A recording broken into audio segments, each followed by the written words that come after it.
Good morning. It's Monday, June 8th, and you're watching World Watch News in 3.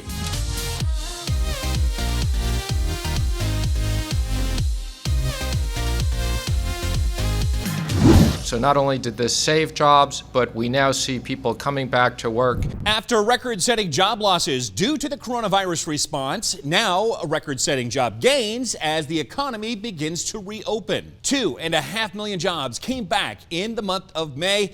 And since the government started keeping records right after World War II, this is the largest jobs gain ever. Among industries that produce goods, jobs in construction showed the most growth. And among service businesses, the biggest growth was in education, health, and hospitality. But here's a sign of how far the economy fell as a result of efforts to stop the spread of the virus. We still have 28 million jobs to recover before we can say we've returned to normal. It was like a bad hurricane or a bad snowstorm.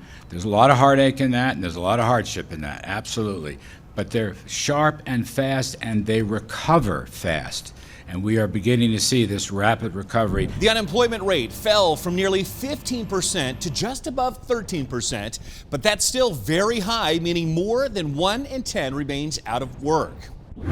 On Wall Street, investors took the jobs report as unexpectedly good news, a possible turning point. The value of company stocks soared. One important index made up largely of technology companies is called the Nasdaq. You can see in the middle where the value fell during the coronavirus lockdown and how it's returned almost to normal. The other indexes will take a longer time to recover.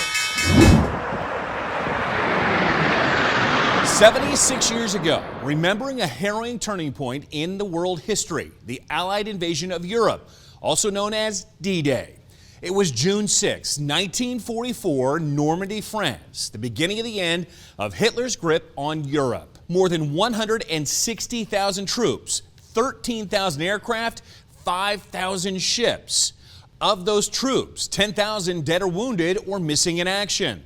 The overwhelming majority were American forces, the average age just 20 years old. Well, 16 million Americans served in that war. There are fewer than 400,000 World War II vets still living today. American politics. No surprise, former Vice President Joe Biden officially clinched the Democratic nomination.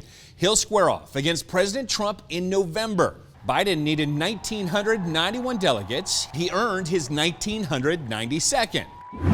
The Bible says that the wise man builds his house upon the rock. Well, here's video evidence why you don't build on sand or too nearby. Look at this video, sadly shot by a homeowner who could only watch.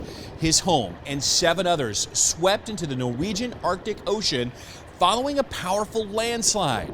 And look at the enormous power of the water, taking these houses as if they are toys.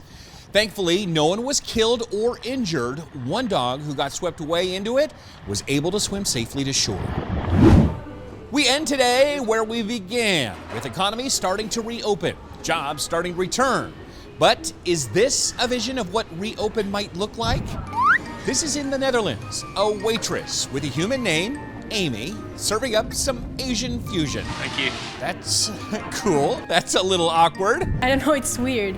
Really weird. Okay, weird. I will go back automatically in 20 seconds. Since last week, Dutch restaurants have been allowed to serve a maximum of 30 people at a time, and the robot servers, 3 of them are helping maintain the social distance. I like it that we're able to go to restaurants now, but I think that getting food from a robot seems a bit strange. I prefer humans.